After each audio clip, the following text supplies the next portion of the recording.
हमारी साइंस के बुक के अंदर जो एक्टिविटी 6.1 है उसे हमने डिस्कस करना है। चलो स्टार्ट करते हैं, फर्स्ट पॉइंट पे आते हैं। Activity 6.1, take a potted plant with variegated leaves, for example money plant और क्रॉटन्स। देखो, सबसे पहले तो ये बोला जा रहा है कि आपने ना एक पॉटेड प्लांट लेना है। पॉकेट प्लांट का मतलब है ऐसा प्लांट लेना है जो कि गमले के अंदर होना चाहिए। अगर कोई ऐसा प्लांट है ना जो जमीन पे लगा हुआ है, जिसके रूट्स जमीन के अंदर है, तो वो यहां पे नहीं चलेगा, क्योंकि हमने ना प्लांट को मूव करवाना है। कभी आप प्लांट को डार्क रूम के अंदर रखोगे, कभी आप अपने घर के छत के ऊपर रखोगे सनलाइट के अंदर।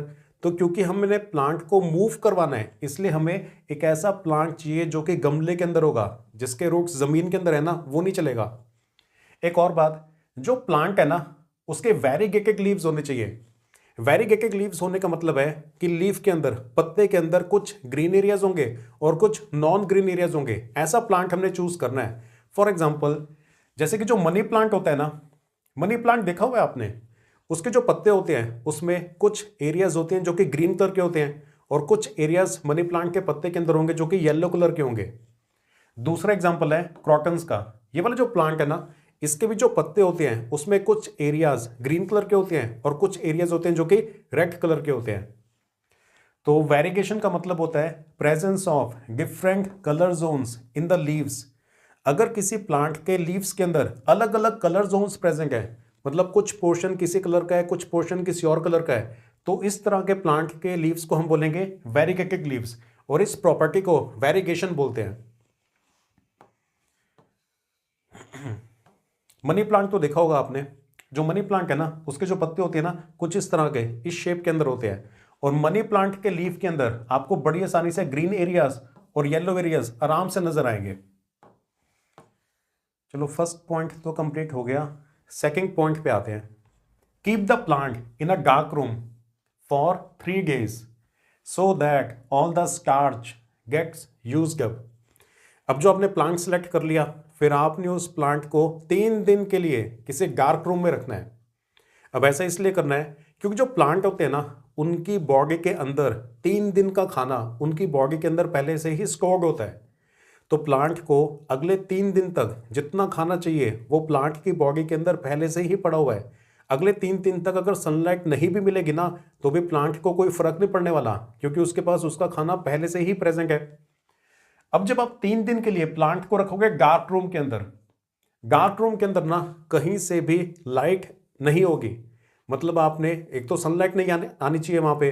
जो आर्टिफिशियल लाइट्स होती है ना, ट्यूबलाइट हो गया, बल्ब हो गया, वो भी सारी आपने ऑफ रखनी है। डार्क रूम का मतलब है कोई भी सोर्स ऑफ लाइट नहीं होना चाहिए। डार्क रूम में अगर आपने प्लांट को रखा हुआ है तो लाइट एनर्जी उसे मिलेगी नहीं, मतलब वो फोटोसिंथेसिस करके नया खाना बना नहीं पाएगा। और 3 दिन के अंदर जितना स्टार्च प्लांट की बॉडी के अंदर जो खाना स्टोर होता है ना, वो स्टार्च की फॉर्म के अंदर होता है। जो स्टार्च है वो कार्बोहाइड्रेट है। कार्बोहाइड्रेट का मतलब कार्बन, हाइड्रोजन और ऑक्सीजन से मिलकर बना हुआ मॉलिक्यूल है।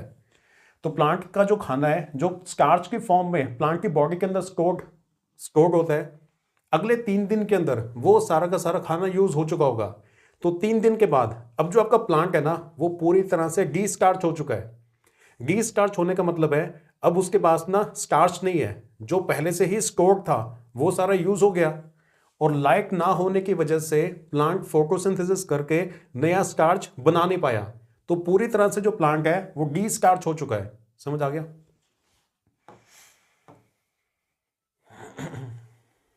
इसकी एक्सप्लेनेशन ये है, because of absence of light in the dark room plant will not be able to photosynthesize new starch.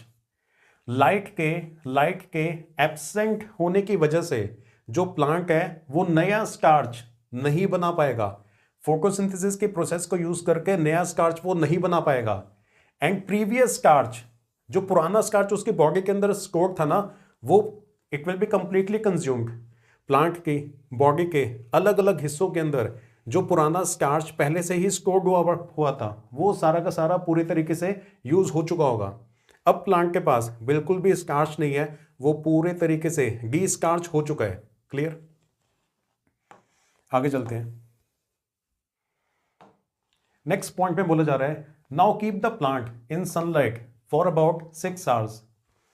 अब आप अपने प्लांट को ना सनलाइट में जाकर रखोगे कितने टाइम के लिए, 6 घंटों के लिए। तो ये हमारा प्लांट है जिसको पहले हमने डार्क रूम में रखा था 3 दिन के लिए, अब वहां से निकाल के हमने घर की छत के ऊपर सनलाइट में इसको रख दिया है। सनलाइट की प्रेजेंस के अंदर अब जो प्लांट है 6 आवर्स के अंदर बड़े आराम से फोटोसिंथेसिस कर लेगा और फोटोसिंथेसिस करके वो नया स्टार्च बना लेगा। तो अब जो प्लांट है ना, प्लांट अब अगले 6 घंटों के अंदर नया स्टार्च बनाने वाला है। अच्छा, आपको पता है ना कि जो प्लांट होता है उसके जो लीव्स होते हैं, लीफ के अंदर जो ग्रीन एरियाज होते हैं, ग्रीन एरियाज के अंदर वो क्लोरोफिल प्रेजेंट होता है। जो क्लोरोफिल है वो सनलाइट को एब्जॉर्ब कर लेता है, उस एनर्जी को यूज करके पूरी की पूरी फोटोसिंथेसिस की प्रोसेस को कैरी आउट किया जाता है। तो पत्तों के अंदर खाना बनता होता है, जो नया स्टार्च बन रहा है वो कहां पे बन रहा है, प्लांट के जो लीव्स है ना वहां पे जो ग्रीन एरियाज हैं वहां पे बन रहा है। तो ठीक है, 6 आवर्स के अंदर जो न्यू स्टार्च है वो प्लांट ने बना लिया। इसको लिखोगे आप ऐसे, in the presence of sunlight new starch will be produced by the process of photosynthesis. 6 घंटे के अंदर फोटोसिंथेसिस की प्रोसेस को यूज करके जो प्लांट है वो नया स्टार्च बना लेगा। आगे देखें, फिर आगे अब क्या बोला जा रहा है। Plug a leaf from the plant, mark the green areas in it and trace them on a sheet of paper. अब आपने ना प्लांट का एक पत्ता तोड़ लेना है। जब आप प्लांट का एक पत्ता तोड़ लोगे, अच्छा एक और बात आपको एक्सप्लेन करनी है यहां पे।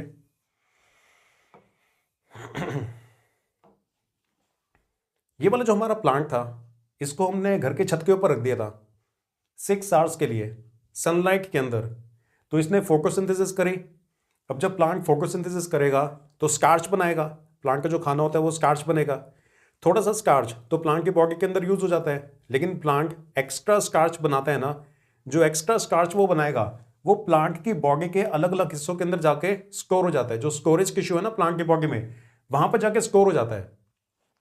खाना बन कहां पे रहा है, लीफ के अंदर, पत्तों के अंदर बन रहा है, और वहां से वो मूव करके प्लांट की बॉडी के अलग अलग स्टोरेज यूनिट्स में जाके स्टोर होगा। लेकिन जब आपने किसी पत्ते को तोड़ लिया, अगर आपने किसी लीफ को यहां से प्लग कर लिया, एक पत्ता अगर आपने यहां से तोड़ लिया, फिर उसके अंदर जो स्टार्च है अब वो ट्रांसपोर्ट नहीं हो पाएगा, अब वो मूव नहीं कर सकता, क्योंकि आपने पत्ता ही तोड़ लिया ना। तो ये वाला जो लीफ है इसको हमने तोड़ लिया, तो इस लीफ के अंदर जितना स्टार्च था अब वो एक जगह से दूसरी जगह तक मूव नहीं कर सकता। अब जहां पे स्टार्च था वो वहीं पर ही रहने वाला है। और हमने क्या किया, ये वाला जो लीफ था ना, इस लीफ के अंदर जो जो ग्रीन एरियाज थे उनको हमने ट्रेस कर लिया। हम चेक करना चाहते हैं कि कौन कौन से एरियाज ग्रीन कलर के हैं, कौन कौन से एरियाज दूसरे कलर के हैं। तो ये जो लीफ था, लीफ के ऊपर आप ट्रेस पेपर को रखोगे, उसके बाद जहां पे ग्रीन एरियाज है ना, ग्रीन एरियाज को ना आप ऐसे ऐसे शेड कर लोगे, तो ट्रेस पेपर के ऊपर अब आपकी ना इमेज आ जाएगी। आपने लीफ की आउटलाइन को भी ट्रेस कर लिया, जो ग्रीन एरियाज हैं उनको भी ट्रेस कर लिया, येलो एरियाज भी आपने पता लगा लिया है कि कौन सा एरिया येलो है, कौन सा एरिया ग्रीन कलर का है। कर लोगे ट्रेस। इसकी एक्सप्लेनेशन ये थी, broken leaf can not transport starch. ये सुपर इंपॉर्टेंट पॉइंट है। जब आपने लीफ को तोड़ लिया ना, तो जो ब्रोकन लीफ है उसके अंदर जो स्टार्च जहां पे है वहीं पर ही रहने वाला है। जब तक लीफ प्लांट के साथ अटैच्ड होता है तब लीफ में जो स्टार्च बन रहा है वो एक जगह से दूसरी जगह तक आसानी से मूव कर पाएगा, ट्रांसपोर्टेशन होगी, और वो जो स्टार्च है, जो एक्स्ट्रा स्टार्च है, वो स्टोरेज टिश्यू में जाके स्टोर हो जाएगा। लेकिन अगर आपने लीफ को तोड़ लिया, फिर जो ट्रांसपोर्टेशन है ना वो नहीं होने वाली, स्टार्च की ट्रांसपोर्टेशन अब नहीं होने वाली two different parts of the plant for storage. This starch will remain stored in green areas only. ये वाला जो स्टार्च है ना वो प्लांट के जो ग्रीन एरियाज है वहां पर ही रुका रहेगा। क्लियर हो गया।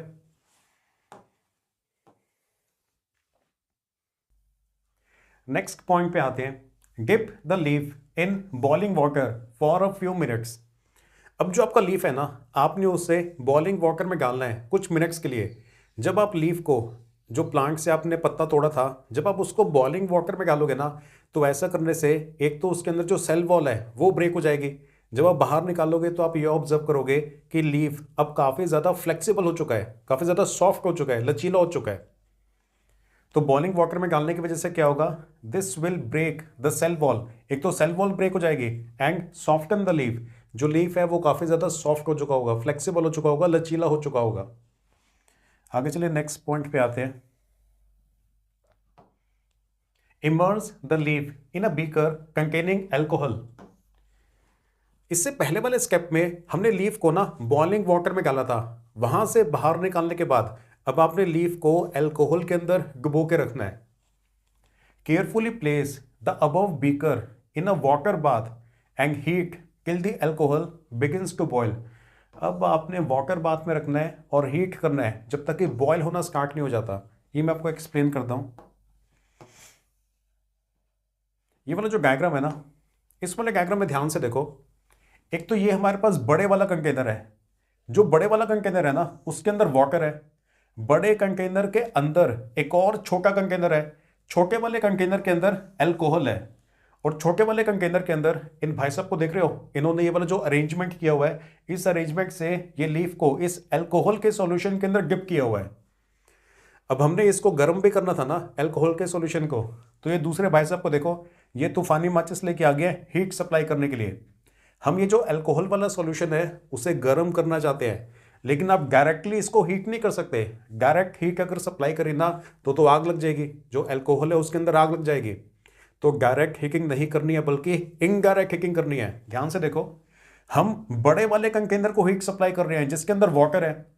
हीट सप्लाई करने की वजह से पहले तो पानी गर्म होगा, और क्योंकि उसके अंदर एक और छोटा कंटेनर रखा हुआ है तो धीरे धीरे फिर आगे हीट इस छोटे वाले कंटेनर को भी सप्लाई हो रही है, जिससे अल्कोहल का टेम्परेचर भी इंक्रीज होना स्टार्ट होगा, और थोड़े टाइम के बाद अल्कोहल भी अपने बॉइलिंग पॉइंट पे पहुंच जाएगी। तो 15-20 मिनट के लिए अगर आप ऐसे रखोगे ना, उसके बाद आप ये ऑब्जर्व करोगे कि जो हमारा लीफ था, जो ग्रीन कलर का लीफ था ना, वो कलरलेस हो जाएगा। जो उसमें ग्रीन एरियाज में क्लोरोप्लास्ट होता है, लीफ के अंदर जो ग्रीन एरियाज हैं वहां पे क्लोरोप्लास्ट होता है, क्लोरोप्लास्ट के अंदर क्लोरोफिल प्रेजेंट होता है। वो क्लोरोफिल इसके बीच में से निकल जाएगा, क्योंकि सेल वॉल तो जब बॉइलिंग वाटर में लीफ को डाला था तभी टूट गई थी। फिर क्लोरोप्लास्ट की जो आउटर मेम्ब्रेन होती है वो भी यहां पे गर्म करके रखेंगे ना तो वो भी टूट जाएगी, और क्लोरोप्लास्ट के अंदर जो क्लोरोफिल प्रेजेंट होता है वो क्लोरोफिल वाले पिगमेंट्स ये पत्ते में से निकल के अल्कोहल वाले सॉल्यूशन के अंदर आ जाएंगे। तो यहां पे ना आपको दो चीजें नोट करने को मिलेंगी। एक तो जो लीफ है वो कलरलेस हो जाएगा, जो ग्रीन एरियाज है ना वो आपको नजर नहीं आएंगे। 20 मिनट के बाद जब यहां से बाहर निकालोगे तो लीफ कलरलेस होगा, और जो अल्कोहल का सॉल्यूशन है वो ग्रीन कलर का हो जाएगा, क्योंकि क्लोरोफिल निकलकर ये अल्कोहल वाले सॉल्यूशन के अंदर आ गया।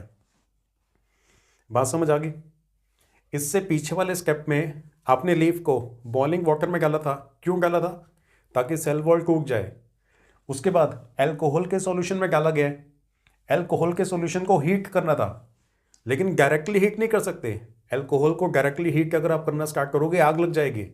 तो इनडायरेक्टली हीट करना है, जैसे वाटर बाथ बना के उसके अंदर हीट करना है। बड़े कंटेनर में पानी होगा, उसके बीच में छोटे कंटेनर को रखना है जिसके अंदर अल्कोहल होगा, उसमें आपने डुबोना है पत्ते को, और फिर नीचे से आपने हीट सप्लाई करनी है। जैसे इन भाई साहब के पास तो तूफानी माचिस है। अब आपके पास अगर तूफानी माचिस नहीं है तो आपके साइंस लैब के अंदर जो बर्नर होगा उसको यूज करके भी आप हीट सप्लाई कर सकते हो। जो लीफ का कलर है वो कैसा हो जाएगा? कलरलेस हो जाएगा। ग्रीन कलर कहाँ गया? वो जो ग्रीन कलर था वो क्लोरोफिल की वजह से होता है ना, क्लोरोफिल इसमें से निकल के अल्कोहल के सॉल्यूशन में मिक्स हो जाएगा, तो जो अल्कोहल है वो ग्रीन कलर का हो जाएगा। क्लियर हो गया? इसी बात को आप ऐसे लिखोगे, this will break cell wall and chloroplast membrane. ये जो हम दो बार गर्म कर रहे हैं ना, पहले बॉइलिंग वाटर में डाल के उसके बाद गर्म अल्कोहल के सॉल्यूशन में डाल के, तो इन दोनों स्टेप की वजह से क्या होगा, एक तो सेल वॉल भी ब्रेक हो जाएगी और क्लोरोप्लास्ट की जो आउटर मेम्ब्रेन होती है वो भी ब्रेक हो जाएगी। The leaf will lose its green colour and become colourless. जो लीफ है वो कलरलेस हो जाएगा, ग्रीन कलर गया उसमें से। Chlorophyll will move from the leaf into the solution. The alcohol solution will become green. जो अल्कोहल सॉल्यूशन है ना वो ग्रीन कलर का हो जाएगा, क्योंकि जो क्लोरोफिल है वो अब सॉल्यूशन के अंदर आ चुका है।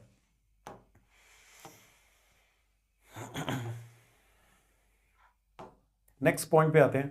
What happens to the colour of leaf and what is the colour of the solution. अगले 2 पॉइंट्स में वही पूछा जा रहा है, ये तो हमने डिस्कस कर लिया कि जो लीफ है it will become colourless and alcohol solution turns green. Leaf colourless हो जाएगा, एल्कोहल सॉल्यूशन अब ग्रीन कलर का हो जाएगा। नेक्स्ट पॉइंट पे आते हैं। Now dip the leaf in dilute solution of iodine for a few minutes. अब ना एल्कोहल सॉल्यूशन में से बाहर निकालने के बाद अब आयोडीन सॉल्यूशन में डालना है। जो आयोडीन है ना वो स्टार्च जहां पे प्रेजेंट होता है, तो स्टार्च के प्रेजेंस के अंदर वो ब्लू ब्लैक कलर शो करता होता है। डार्क भी बोलो या ब्लू ब्लैक बोलो, एक ही बात है।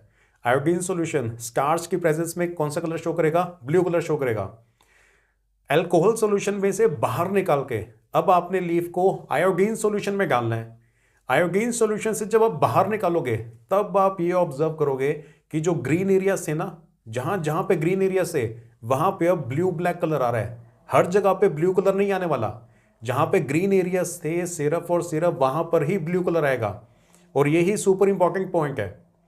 लीफ के अंदर जो ग्रीन एरियाज थे, ग्रीन एरियाज के अंदर क्लोरोफिल प्रेजेंट था। जहां पे क्लोरोफिल होगा वहीं पर फोटोसिंथेसिस हो पाएगा, और फोटोसिंथेसिस होने की वजह से वहां पे स्टार्च बन जाएगा। आयोडीन स्टार्च के साथ ब्लू कलर शो करता है। आयोडीन स्टार्च के साथ ब्लू कलर शो करता है, तो इसलिए जो ग्रीन एरिया से ना सिर्फ वहां पर ही आयोडीन की वजह से ब्लू कलर आ पाएगा। तो आप अपने आंसर में लिखोगे the part of the leaf which was earlier green now turns blue. जो हिस्सा लीफ का पहले ग्रीन कलर का था ना, सिर्फ वो हिस्सा ही अब हमें ब्लू नजर आ रहा है, क्योंकि जो आयोडीन सॉल्यूशन है shows blue black colour with starch. जो ग्रीन एरिया से वहां पे क्लोरोफिल था, और क्लोरोफिल के होने की वजह से वहां पे फोटोसिंथेसिस हो जाएगा और स्टार्च बनेगा। और स्टार्च जहां पे होता है तो आयोडीन सॉल्यूशन की वजह से वहां पे ब्लू कलर आ जाता होता है। क्लियर हो गया? नेक्स्ट पॉइंट पे आते हैं। Take out the leaf and rinse of the iodine solution. अगले पॉइंट में बोला जा रहा है पत्ते को बाहर निकालो, आयोडीन सॉल्यूशन को धो दो, वाटर से धो दो। Observe the colour of the leaf and compare this with the tracing of the leaf done in the beginning. अब लीफ के अंदर कौन सा कलर है, और स्टार्टिंग के अंदर याद है हमने एक ट्रेस किया था, ट्रेसिंग पेपर को यूज करके ट्रेस कर लिया था कौन से एरियाज ग्रीन है, कौन से एरियाज येलो है या किसी और कलर के। उसके साथ फिर कंपेयर करने को बोल रहे हैं। होगा भाई, जब आप कंपेयर करोगे ना, कंपेयर करने के बाद आप ये नोट करोगे only green part of the leaf turns blue with iodine. Leaf का जो हिस्सा ग्रीन कलर का था सिर्फ उन हिस्सों के ऊपर अब ब्लू कलर आ रहा है, क्योंकि जो ग्रीन एरियाज हैं वहां पे क्लोरोफिल था, क्लोरोफिल की वजह से वहां पे स्टार्च फॉर्मेशन हो गया था, और जो आयोडीन है वो स्टार्च के साथ ब्लू कलर शो करता होता है। तो जो ग्रीन पार्ट है ना सिर्फ वहां पर ही ब्लू नजर आएगा।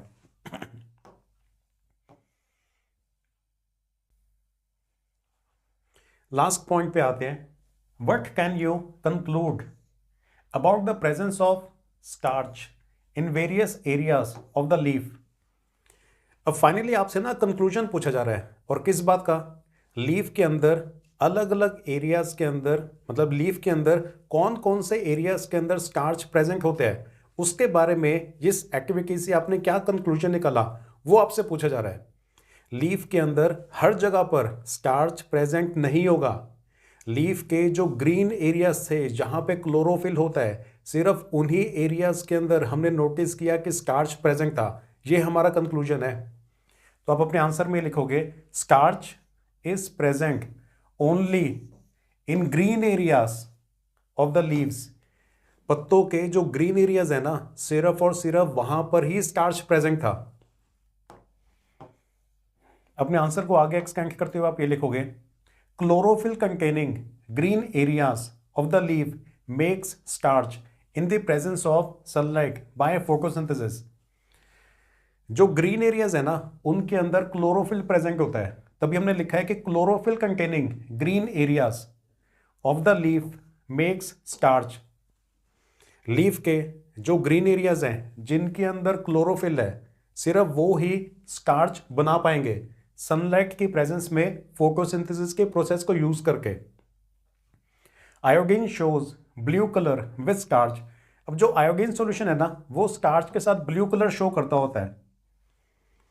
क्योंकि आयोडीन आयोडीन सोल्यूशन को तो आपने पूरे पत्ते पे डाला था, लेकिन जो स्टार्च है वो सिर्फ ग्रीन एरियाज में ही है, इसलिए सिर्फ ग्रीन एरियाज ही आयोडीन सॉल्यूशन में डिप करने के बाद ब्लू कलर के हो पाए। पूरा का पूरा जो लीफ था ना वो ब्लू कलर का नहीं होगा। अल्कोहल में से जब आप बाहर निकालोगे तो लीफ कलरलेस था, उसको जब आप आयोडीन सॉल्यूशन में से डाल के बाहर निकालोगे तब आप नोटिस करोगे सिर्फ कुछ एरियाज ही ब्लू हो पाए हैं, और जो एरियाज ग्रीन कलर के थे ना ट्रेसिंग पेपर के ऊपर, सिर्फ वो एरियाज ही ब्लू हो पाए हैं। Therefore, only green part of the leaf turns blue with iodine. अब इस पूरी एक्टिविटी से यह साबित हो जाता है that chlorophyll is necessary for photosynthesis. अगर क्लोरोफिल नहीं होगा ना, जहां पे क्लोरोफिल होगा सिर्फ वहीं पर फोटोसिंथेसिस हो पाएगा, वहीं पे जो प्लांट है ना वो स्टार्च बना पाएगा। अगर क्लोरोफिल नहीं है, लीफ के जिस हिस्से के अंदर क्लोरोफिल नहीं होता उस हिस्से के अंदर फोटोसिंथेसिस नहीं हो पाएगी, वहां पे स्टार्च नहीं बन पाएगा। तो प्लांट को जिंदा रहने के लिए खाना खाना जरूरी है, और प्लांट फोटोसिंथेसिस से अपना खाना तभी बना पाएगा जब लीफ के अंदर क्लोरोफिल प्रेजेंट है। तो chlorophyll is necessary for photosynthesis. अगर आप यहां तक पहुंच गए हो तो प्लीज़ वीडियो को लाइक कर देना और चैनल को सब्सक्राइब कर लो।